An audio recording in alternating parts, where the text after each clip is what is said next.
Buonasera a tutti i nostri ospiti, benvenuti a tutti i telespettatori che ci seguiranno come di consueto su Network TV 872 del digitale terrestre, ma anche sul sito veronadaily.it e anche appunto sulle pagine Facebook di Pantheon e Verona Network. Benvenuti ai nostri ospiti, andiamo subito a presentarli. Andrea Prando, presidente di Casa Artigiani Veneto, benvenuto presidente. Buonasera. Abbiamo Simone Saggioro, titolare di uno studio, di un salone di acconciature. Benvenuto Simone. Buonasera Matteo, grazie. E Federico Zullo, direttore di una cooperativa artigiana che si occupa in particolare di gelato, e poi sentiremo che gelato. Benvenuto Federico. Buonasera a tutti, grazie. Allora, partiamo dal presidente Prando. Perché questa sera parliamo di artigiani e parliamo di attività artigiane? Perché, come sapete, da lunedì il nuovo DPCM del Presidente del Consiglio Giuseppe Conte ha dato il via libera a queste attività, ad alcune insomma erano già riprese, altre sono riprese proprio lunedì, per ripartire dopo mesi di chiusura, mesi di difficoltà, e quindi abbiamo deciso di capire come sono stati questi primi giorni. E prima però di andare dai nostri imprenditori Simone e Federico, partiamo proprio dal presidente Prando. Presidente, innanzitutto ci faccia un quadro della situazione attuale. È vero che le attività sono riprese, la maggior parte, però ci sono ancora tante criticità. Sì, allora innanzitutto riaprire non vuol dire per forza di cosa andare bene, e quindi alla fine dei conti noi sapevamo che questo tipo di riapertura sarebbe stata una riapertura comunque difficile, e tutto ciò è stato reso ancora più difficile dal fatto che le norme arrivano sempre in modo tardivo, e questo crea un enorme problema nella lettura e nell'applicazione di queste norme.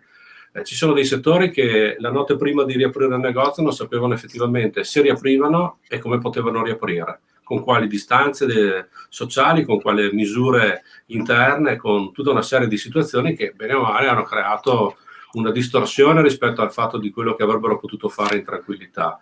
Purtroppo la tranquillità nel momento in cui c'è una situazione di questo tipo sappiamo che non c'è.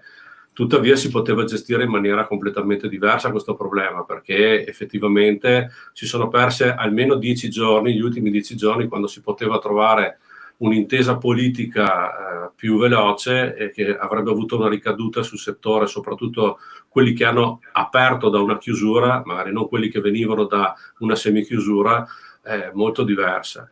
Io quello che vi posso dire è questo, dalle ricognizioni che abbiamo fatto noi, perché poi siamo anche andati a trovare dei nostri associati per vedere un po' com'era la situazione, devo dire che noi abbiamo una classe imprenditoriale non di ferro, di più, ma soprattutto gente che ci crede e che voleva tornare a lavorare, perché ha riaperto in una condizione che non sapeva effettivamente se si aprivano le vetrine, se tornava la gente, ha comunque voluto rimettere a posto in ordine il salone, sanificando quello che doveva fare, aprire negozi, botteghe, quello che potevano fare hanno fatto. Chiaramente ci sono settori che hanno una ripartenza modulare che riesce in qualche modo pian pianino a ripartire, altri invece che sono in forte difficoltà e che non hanno proprio riaperto, e questo è molto preoccupante. E chiediamo proprio a Simone Saggioro, visto che insomma con la sua attività è in pieno lavoro, tra l'altro lo ringraziamo perché si è appartato un attimo lasciando i suoi collaboratori dai clienti appunto per lavorare a pieno regime. Chiediamo a Simone come è stata questa ripartenza, se erano chiare le norme, se avete dovuto un attimo riadattarvi, se avete dovuto interpretarle, come vi siete presentati lunedì mattina alla riapertura dell'attività. La nostra attività che coltiviamo, ci abbiamo reso una passione, una professione, però ci siamo resi conto che in questo periodo qua, dove non c'era nulla di chiaro, ci siamo preparati a un matrimonio, ovvero un matrimonio con la nostra nuova attività, come se veramente fosse il giorno più bello della nostra vita. Cioè aprire la sala cinesca lunedì è stato un qualcosa di eclatante ed emozionante, come fosse stato proprio un'inaugurazione. Detto questo, mi allaccio anche su quelle che sono le preoccupazioni citate prima dal Presidente in merito al fatto che a livello politico non c'è chiarezza. La categoria si è mossa in maniera eccelsa, secondo me. Stiamo rispettando forse anche più di quello che c'è da rispettare, per quanto abbiamo reso i nostri saloni quasi delle sale operatorie, cercando di ridare calore alle nostre clienti, perché non vengono semplicemente nei nostri ambienti per farsi semplicemente i capelli, ma vogliono qualcosa di più che non si trova altrove, se non dal parrucchiere. Tra l'altro lei è diventato celebre, se così possiamo dire, anche per alcuni suoi video che ha pubblicato sul suo profilo Facebook, e mi permetto insomma di far vedere semplicemente uno screenshot di questo video che ha fatto più di 100 condivisioni, migliaia di... e questo è del 18 maggio e lei in maniera confidenziale si rivolge con un tono spiritoso, quasi teatrale, al Presidente del Consiglio Conte, dicendo che voi come artigiani vi siete assunti le vostre responsabilità, l'ho appena detto, avete reso i vostri saloni quasi delle sale operatorie. Qualcosa però sulla macchina statale non ha funzionato. Lei, se non sbaglio, in questo video parla anche di collaboratori che devono ancora ricevere la cassa integrazione. Ma guardi Matteo, tutto è partito il 17 di aprile con un video sfogo, chiamiamolo così. Io rispetto le istituzioni, rispetto la persona del signor Giuseppe Conte, il nostro Presidente del Consiglio, però mi sono permesso di rivolgermi a lui in maniera molto più confidenziale per far entrare un messaggio che fosse stato il megafono di molti pensieri di sia colleghi ma bensì partite IVA. Cosa succede? Che io do importanza al personale. Il personale per un imprenditore sono le fondamenta di un'azienda. Di conseguenza, se non viene foraggiata le fondamenta dell'azienda, non puoi costruirla fino alla fine. Il mio dente avvelenato sta proprio sul fatto che non sono arrivati gli aiuti che sono stati rimangono ancora in armeria e non sono arrivate a cecchinare chi dovevano cecchinare. Il messaggio è chiaro. Federico Zullo, riattivi il microfono, probabilmente l'ha disattivato. Voi avete appunto, lei è direttore di una cooperativa, tra l'altro una storia molto bella che è stata rilanciata anche su molti media nazionali. Tutto è partito da Agevolando, no? Un'associazione, la prima associazione in Italia promossa da giovani che hanno vissuto parte della loro vita in affido o in comunità, e da questa associazione è nata anche l'idea di creare È Buono, il gelato artigianale, appunto, che è una cooperativa di fatto che fa lavorare anche persone con un passato, di svantaggio.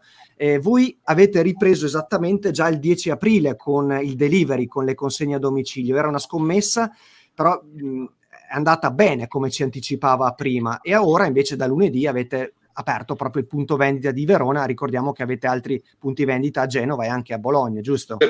Noi come gelateria siamo stati di Simone, ad esempio, quindi tutto il rispetto di coloro che sono, immagino la fatica che abbiamo fatto noi, non oso immaginare quella di riaprire, con tutte le difficoltà del caso che si porteranno avanti anche per tempo, come ci porteremo avanti noi per tempo. Noi abbiamo subito, quando c'è stato partita l'emergenza, i primi di marzo, abbiamo chiuso il giorno prima che ci facessero chiudere, perché non ci sembrava più di tanto opportuno tenere aperto, anche perché la gente cominciava a non venire proprio per questa emergenza. E il 10 aprile abbiamo voluto aprire con la consegna a domicilio, tentare questa strada.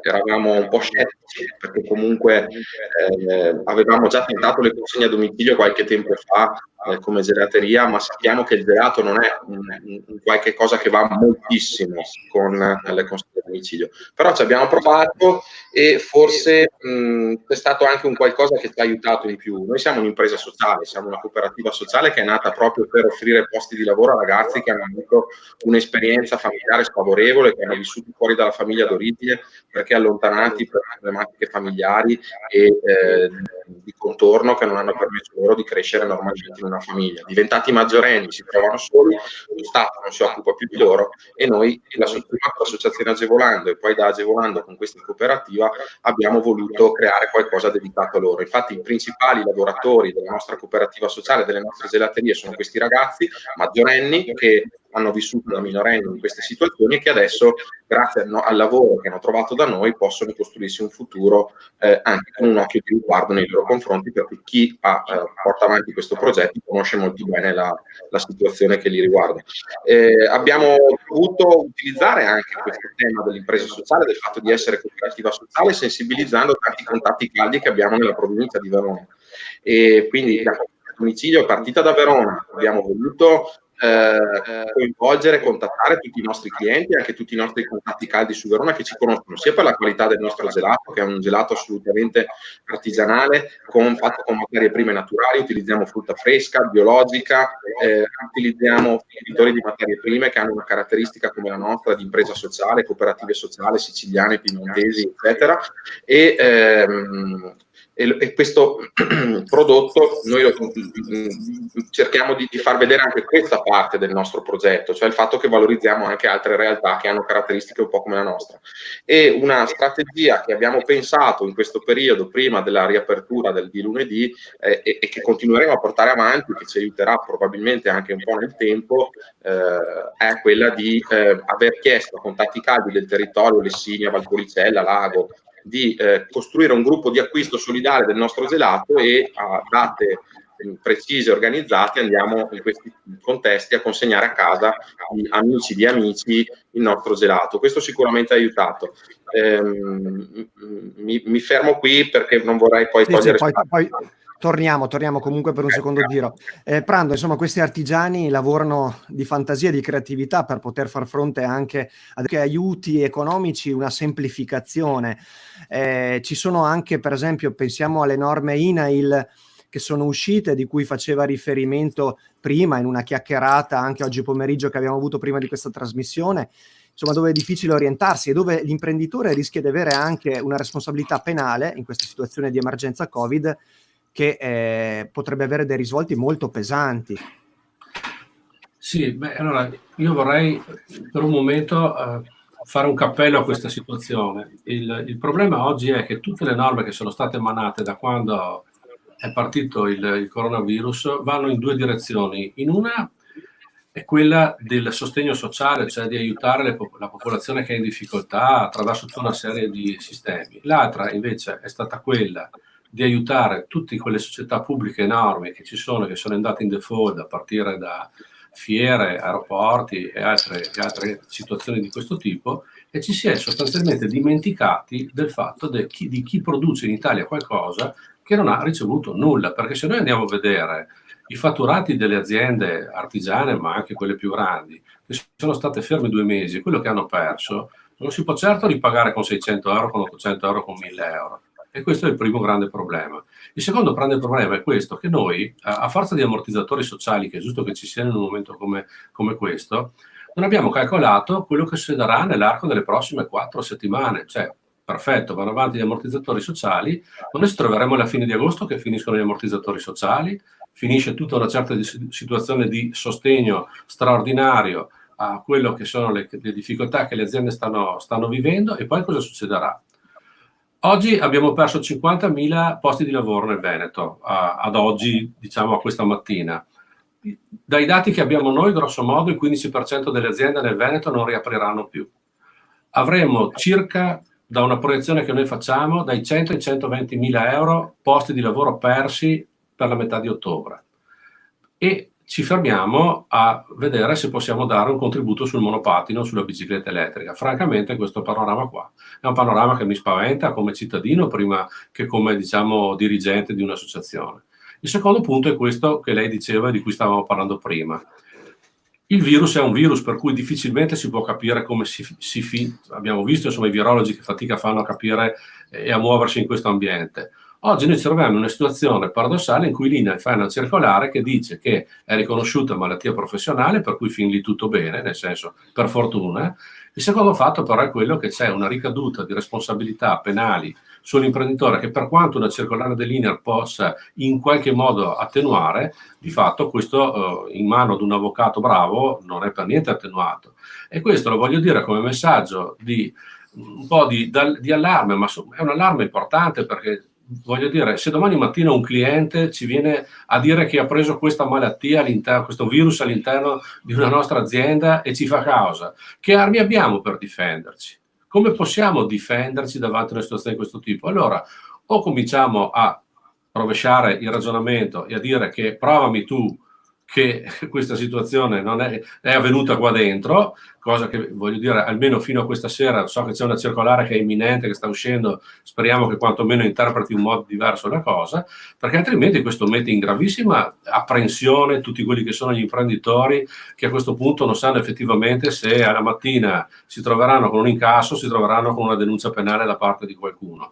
Lo dico non tanto per i settori qui presenti, ma per tutto il mondo dell'imprenditoria che si trova in forte difficoltà davanti a questi imbarazzi legislativi, sapendo poi che l'INAIL non è un elemento che ha potere di legiferazione, è lo Stato che legifera, per cui questa cosa è ancora più imbarazzante, perché ci mette in una situazione di difficoltà interpretativa e lo Stato è silente. Allora, a parte le 1500 pagine che ci dobbiamo leggere per capire se riusciremo a prendere 600 euro, 800, 1000 o se riusciremo a venire fuori da questa situazione, io credo che il primo nemico che noi dobbiamo combattere prima ancora del virus sia la burocrazia, e la burocrazia che è fatta dai burocrati che scrivono, dobbiamo per un momento spostarla dal tavolo. Dobbiamo fare in modo che i soldi arrivino il più possibile, lo dico non solo a livello statale, perché anche a livello regionale noi abbiamo problemi di questo tipo. La legge che è stata approvata oggi a livello regionale ha comunque delle contraddizioni che sono evidenti, perché premiano determinate situazioni di carattere finanziario, non ne premiano delle altre, ne abbandonano delle altre. Ancora una volta ricorriamo a Veneto Sviluppo, che è un'azienda che sappiamo perfettamente che alle piccole imprese non ha mai dato nulla, quindi ci sarebbe molto da dire anche qua. Mi fermo, ma voglio dire, siamo in una situazione di estrema difficoltà e con meccanismi talmente contorti che io temo, ma lo dico in maniera molto franca, che soldi non ne vedremo. Quindi è meglio che chi si aspetta qualcosa se la metta via e che faccia con le proprie forze. Ah, nota bene, fra 30 giorni ci sono le tasse da pagare, c'è il registratore di cassa nuovo da adottare e nessuno ci pensa. Cioè, ci sono tante di quelle cose che veramente è un delirio ormai. Simone, riattivi il microfono. Insomma, si trova d'accordo con le parole di Prando, insomma, sente su di sé, insomma, anche questa responsabilità, dicevamo anche penale, nei confronti dei propri dipendenti, nel caso in cui, insomma, ci auguriamo tutti di no, però la legge in questo momento dichiara questo aspetto, e soprattutto, insomma, non si aspetta nulla dallo Stato, se non quello che potrà uscire dal lavoro prodotto dalla fatica, come sempre, sua e dei suoi collaboratori, immaginiamo, no?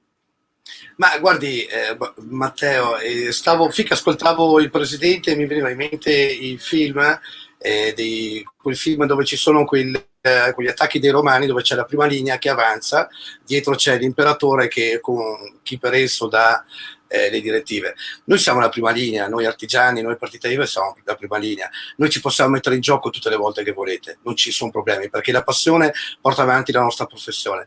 È vero anche però che se i bastoni e le ruote arrivano dall'alto, ecco che anche la passione purtroppo si ferma. Qui diventa veramente un problema, perché io nel mio piccolo ho 4 collaboratori, c'è chi parte da 4 e andiamo fino a realtà lavorative ingenti. Ecco che i problemi diventano ingenti, perché come in una lettera che noi abbiamo mandato come categoria al 1° maggio a varie istituzioni, e questa lettera qua si intitola 11 cifre, che sono le componenti della nostra partita IVA, però su questa cerco di chiudere, e cerchiamo di sintetizzare a livello emozionale che una partita IVA non sono solo 11 cifre, ma dietro ci sono donne e uomini che danno da lavorare ad altre donne e uomini che fanno famiglia. Sulla base di questo, se noi veniamo fermati dalle istituzioni stesse, allora è proprio il delirio. Senta, rimaniamo, Simone, ancora da lei, perché c'è lo spazio per farlo, nessun problema. Molti si chiedono, no, in alcune attività specifiche, ristoranti, bar, eccetera, ma la gente tornerà, avrà paura? Ecco, la clientela vostra, quando lunedì avete riaperto, che approccio ha avuto nei vostri confronti? Di attenzione? Aveva voglia di tornare? C'è preoccupazione? Che aria respirate tra i vostri clienti? Guardi, il regalo più bello che abbiamo avuto è il fatto che cerchiamo di carpire da dietro la mascherina il sorriso che c'è da quell'incontro. Sulla base di questo si sono attenuti alle regole, perché comunque sia noi come entrano, al di là che tutti hanno l'appuntamento, come entrano misuriamo la temperatura corporea, diamo gel igienizzanti, li facciamo accomodare in posti alternati dove ci sono minimo, almeno nella mia situazione, 1,40 m di distanza l'uno dall'altra, e cerchiamo di fare rivivere quello che avevano lasciato 70 giorni fa. Detto questo, non è possibile, perché proprio a livello al 100%, perché un parrucchiere ha bisogno del contatto, di vedere l'espressione della bocca, del viso, la condiscendenza di quello che stiamo facendo. Il tutto viene celato da una mascherina, però noi come imprenditori, come parrucchieri o come artigiani andiamo oltre, cerchiamo di leggere anche dietro quella che è la mascherina, perché c'è la passione. Cerchiamo di far tenere alto, diciamo, questo nome qua in merito a quella che è la nostra attività. Grazie Simone, poi torneremo per il terzo passaggio. Federico, la vostra preoccupazione risiede anche nel fatto che per ora non ci sono turisti e sappiamo che per esempio è buono a Verona si trova praticamente a Ponte Pietra e siamo nel cuore della città turistica, se vogliamo.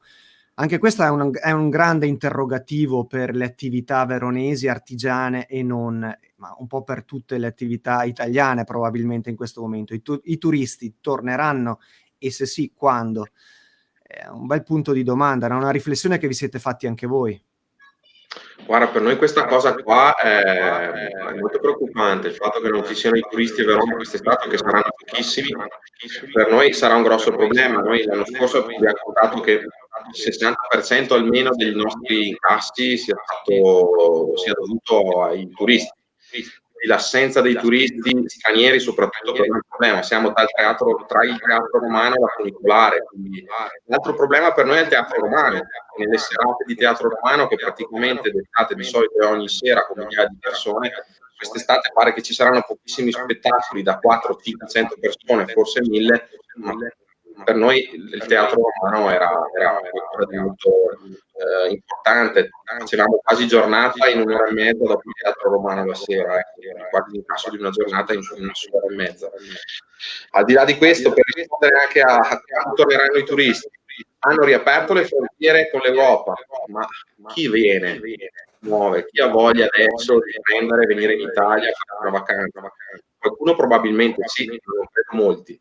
E poi tutto il resto, perché noi avevamo tantissimi turisti anche da fuori Europa, per cui questo è un aspetto che incide tantissimo per chi lavora molto con i turisti e col turismo. Non oso immaginare il lago, dove anche lì è solo turismo, ecco, diciamo. Quindi la preoccupazione è importante. Non so, forse 2021 qualcosa si muoverà, però 2020 la vedo molto grigia con i turisti. Prando, 2020 è in discussione in questi giorni, ma vediamo che c'è una diatriba tra lo Stato e il sindaco di Verona, che in qualche modo cerca di far capire che bisogna provare ad avere. E poi diciamo che c'è un altro problema, che è quello legato all'aeroporto, perché anche l'aeroporto in questo momento non è riaperto e tenete conto intorno all'aeroporto che cosa gira, perché vuol dire far girare un tessuto economico che non è soltanto quello di Verona, ma è quello di un bacino molto più largo, perché l'aeroporto, parliamo di 3 milioni e mezzo, 4 milioni di passeggeri che viaggiano, circolano e portano con sé un bagaglio di economia che in questo momento viene a mancare sul territorio. Tra l'altro c'è stata una polemica politica anche in questi giorni proprio nei confronti anche della società, che in parte, sì, però, insomma, senza entrare nel merito politico, però ovviamente il Catullo in questo momento è sofferente, soffre ancora di fatto. Purtroppo il problema secondo me non è neanche tanto del Catullo, perché tutta la polemica si fossilizza sul Catullo. In realtà io sono stato anche in consiglio di amministrazione dell'aeroporto, per cui so abbastanza bene come funziona. Il vero problema oggi sono le compagnie aeree, perché il vero problema è che le compagnie aeree non hanno ancora risolto con l'Europa come e quali saranno le modalità per far volare gli aerei, perché voi avete letto, immagino, su tutti i giornali che Ryanair ha riposizionato gli aerei, ha detto che non è disponibile far volare più di tanti aerei se non ci sarà il pieno nell'aereo, perché lei non può sopportare un carico del 66% dei passeggeri, e quindi alla fine dei conti voglio dire che sia Ryanair che sia un'altra compagnia aerea difficilmente troveremo compagnie aeree che fanno viaggiare gli aerei vuoti, perché oggi non ci sono le risorse economiche per sostenere un sistema di questo tipo, e di conseguenza l'aeroporto, più che essere artefice di una situazione, è la vittima di questa situazione, e di conseguenza anche la nostra città. Poi sul fatto dei cittadini e di come ci saranno gli spostamenti in Europa, io noto che c'è una carenza del Ministero degli Esteri non indifferente, perché se quello che noi possiamo notare, che comunque ci sono stati che stanno facendo acquisti sulla Germania rispetto che sull'Olanda, che sono bacini nostri tipici, per portarli in Croazia, vuol dire che qualche cosa non sta funzionando. E mi sembra che al lamento che ci sia stato da parte di tutta la regione non abbiamo sentito questi grandi segnali da Roma provenire dicendo no, state calmi perché stiamo lavorando, stiamo trattando. Quindi ripeto, siamo in una situazione molto difficile, siamo in una carenza economica enorme, siamo di fronte ad un sistema bancario perplesso rispetto al fatto di quello che sta accadendo e sulle norme che ci sono, perché sappiamo perfettamente che i finanziamenti a 25.000 euro sono rallentati per una serie di motivazioni che non sono la debolezza delle aziende, ma sono il fatto che le banche stanno cercando di capire se effettivamente questo tipo di finanziamento ha un senso rispetto al fatto di una garanzia di uno Stato che potrebbe in qualche modo trovarsi in difficoltà poi nel momento in cui c'è da discutere questo credito. Ma dall'altra parte c'è anche un altro problema che noi dobbiamo guardare, che se noi non abbiamo questo potere di fuoco, questo volume di economia che ci è stato promesso, noi non riusciamo a far partire il Veneto, perché il Veneto comunque già si trovava in difficoltà a dicembre dell'anno scorso. Oggi qui stiamo parlando con due realtà che sono due realtà di servizi alle persone e voglio dire di comunque servizi alla cittadinanza come quella delle gelaterie, però di fatto il mondo imprenditoriale già segnava difficoltà, ad esempio nell'artigianato, che è il settore che conosco meglio, perché al 31/12 avevamo un saldo di meno 500 aziende, soprattutto nel settore manifatturiero. Sappiamo che i settori che piangono da noi negli anni sono quelli del mobile, sono quelli del marmo, quelli piccoli parlo, il marmo grande è internazionale, e sappiamo perfettamente che il settore della metalmeccanica nelle valli di Tregnago e Lasi si è perso nel tempo, quindi cercare di fare un finanziamento, questo è il messaggio che vorrei trasmettere, da parte dello Stato senza avere un piano strutturale prima, è un errore macroscopico, perché vuol dire che non abbiamo idea di dove stiamo andando. Un po' li diamo di qua, un po' li diamo di là, poi accontentiamo una fascia debole, poi ne accontentiamo un'altra, ma non abbiamo una linea precisa economica su cui puntare. Il Veneto ce l'avrebbe, però ogni tanto inciampa in determinati meccanismi. Investimento all'estero per il sostegno di chi esporta, guardiamo quanto esporta il Veneto in giro per il mondo, quanto esportava, devo usare anche questo verbo qua purtroppo, e come potremmo arrivare di nuovo a esportare questo, perché di fatto oggi non ci sono determinate condizioni. Guardi, io l'altra sera ho partecipato a una riunione del sistema moda del Veneto. Voi sapete cosa rappresenta il sistema moda del Veneto? Tra l'occhialeria, le scarpe e l'abbigliamento, qua ci sono i subfornitori di mezza Europa, dei marchi più famosi che ci sono al mondo. I francesi vengono in Italia a farsi costruire queste cose, perché non sono neanche loro in grado di farlo. Però tutti dicono, noi non abbiamo uno Stato che ci sta sostenendo, non abbiamo un sistema che ci permette di uscire con le garanzie dello Stato che ci permette di riprogrammare le nostre produzioni. Ultima cosa che vi dico, per farvi capire lo stato di disagio in cui siamo, si chiede alle aziende di tecnologizzarsi, di digitalizzarsi, di diventare moderne, di investire, di fare. Ma nel Veneto siamo senza la banda larga. La Regione ha già impegnato più di 400 milioni di euro per avere la banda larga assicurata per il 2020. L'altro ieri l'assessore ha annunciato, l'assessore Marcato, che forse si arriverà al 2023 ad avere la banda larga. Voi capite bene che uno Stato che non è in grado di garantire quelli che sono gli strumenti tecnologici di base per lo sviluppo tronca di fatto qualsiasi tipo di possibilità dell'imprenditoria di arrivare ad essere competitivo sui mercati internazionali. Questo è. Chiarissimo. Prando ha fatto bene a sottolineare questi punti perché insomma sono alla base della difficoltà che stiamo vivendo. Io chiedo a Simone Saggioro, insomma, vede il futuro con ottimismo? Immagino di sì, insomma, il suo è un settore tra l'altro che nonostante la difficoltà di questi 2 mesi, insomma, non dovrebbe avere grosse battute d'arresto, no? Quindi la cura della persona, in particolare anche i capelli, le acconciature, insomma è un settore che teoricamente non dovrebbe risentire troppo in futuro di questa emergenza che stiamo superando. Ricordiamolo, la stiamo superando, non l'abbiamo ancora superata. Infatti, guardi Matteo, io predico sempre l'eccellenza delle nostre attività, ovvero noi ce la mettiamo tutta come artigiani, come imprenditori, e parlo sempre di eccellenza perché siamo invidiati a livello, come diceva prima il Presidente, a livello mondiale, perché determinati servizi o determinati prodotti li copiano dall'Italia. Noi però siamo inermi davanti alle difficoltà dettate dall'alto, perché possiamo mettercela tutta, possiamo rendere i saloni ancora più sale operatorie di così, no, non si può. Cercheremo di affinare sempre di più le tecniche, di essere sempre concorrenziali in tutto, con la speranza però che il bastone nelle ruote non venga che abbiamo. In merito al discorso che parlava prima il presidente Prando sul INAIL, protocolli e quant'altro, più inaspriscono questo, più la nostra eccellenza va a sfumare, ovvero non ci danno la possibilità di essere noi stessi. Noi non copiamo da nessuno, noi insegniamo al mondo. Ma questo non lo dico per orgoglio personale, ma penso che a livello italiano la nostra imprenditoria sia l'eccellenza in assoluto. Grazie Simone Saggioro. Zullo, non dobbiamo copiare da nessuno, nemmeno il gelato. No, noi penso che ce la faremo. Mi dispiace che qualcuno purtroppo dovrà essere sacrificato tra i dipendenti, tra i ragazzi. Questo dispiace, ecco, però bisogna farcela, dobbiamo farcela un po' tutti, tutti si tireranno sulle maniche, faranno ore in più, ci daranno da fare il doppio di prima, ma dobbiamo provare a resistere. La situazione non ci aiuta, ci penalizza tantissimo, però ce la dobbiamo mettere tutta. Io credo che noi in qualche modo resisteremo. Peccato che non tutti riusciremo a tenerli a bordo, purtroppo. Questo è un problema. Avete verificato se ci sono delle possibilità, cassa integrazione in deroga o altri supporti, insomma, che vi possono, con le difficoltà che ha ricordato Prando, perché insomma ci sono delle lungaggini purtroppo anche in questo senso. Avete fatto delle verifiche? Ci possono essere degli strumenti che possono essere... Noi abbiamo fatto noi tutti gli strumenti li abbiamo presi in considerazione, cassa integrazione, il credito d'imposta sull'affitto, tutto quello che si poteva fare l'abbiamo fatto.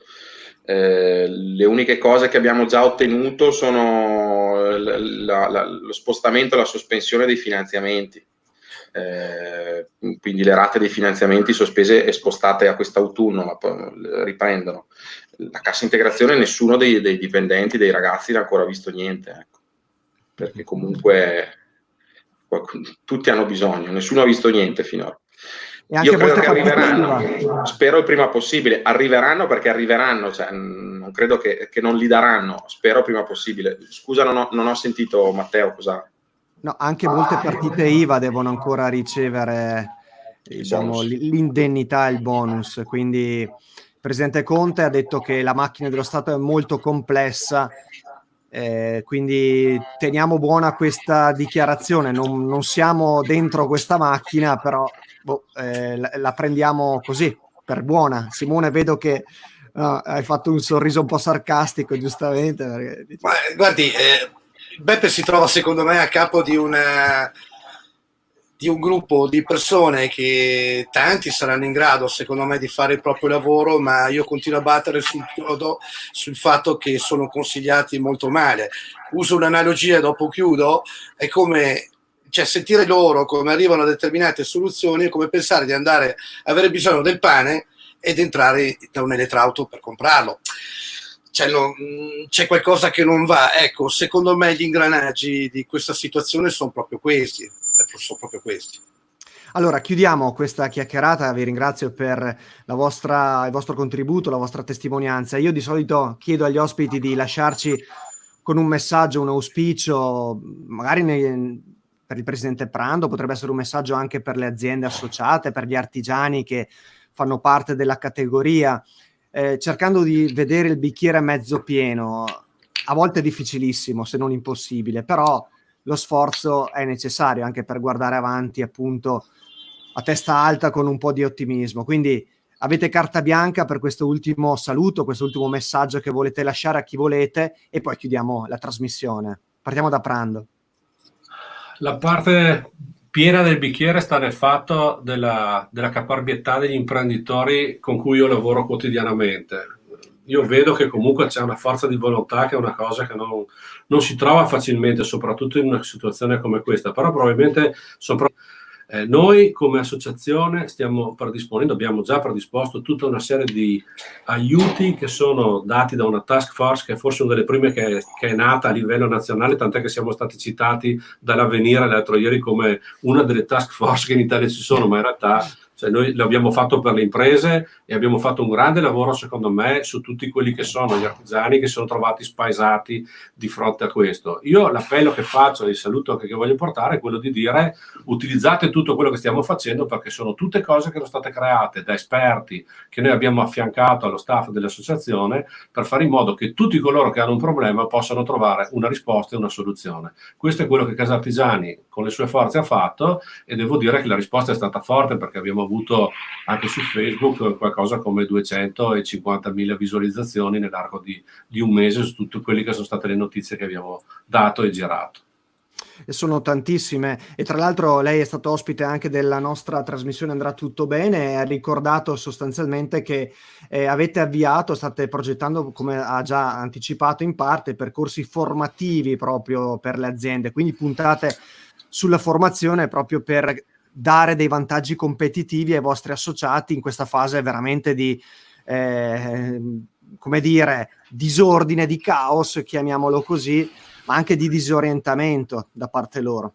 Abbiamo appena organizzato oggi pomeriggio una serie di 15 riunioni che verranno fatte con tutti i sistemi ormai tecnologici moderni, per poter fare in modo che tutte le categorie possano webinar, e soprattutto con dei consulenti e degli esperti che possono spiegare a loro che cosa fare in questo momento. Partiranno da lunedì, ce ne sarà uno ogni sera, quindi siamo strutturati in maniera molto pesante per sostenere questo momento. È molto importante anche dare questo messaggio. Simone, grazie anche per questi 40 minuti che hai dedicato alla nostra trasmissione, lasciando i collaboratori soli, poverini, con i vostri clienti. Sono giornate lunghissime, iniziate presto la mattina e finite la sera tardi. Come gestite anche? Avete appuntamenti? Gestite tutto tramite appuntamenti? Guardi Matteo, io nei saloni che ho avuto è dal 97 che lavoro con i gestionali. I primi gestionali erano in DOS, poi sono passati in Windows e adesso altra categoria, per cui l'appuntamento noi ce l'abbiamo da più di 20 anni. È ovvio che le giornate si allungano un po', perché si allungano un po'. Di là ho lasciato il mio personale, che sono 4 ragazzi fantastici che di meglio non posso avere, e la categoria invece come si chiamano? Così ricordiamo i loro nomi. Vittoria, Gettero, Giuseppe e Tabata. Grazie.